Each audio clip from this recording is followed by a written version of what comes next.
din yan dahil ayaw mo mag-aral, bata ka.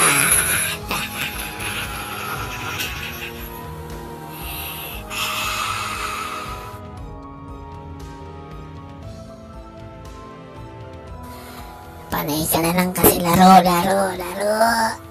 Ngayon, ako naman na maglalaro sa'yo. Kakainin kita. Pati na yung utak mo, walang laman na kirayan. Huwag ka na magtago, nakikita ka dyan. Patingin-tingin ka pa, bata.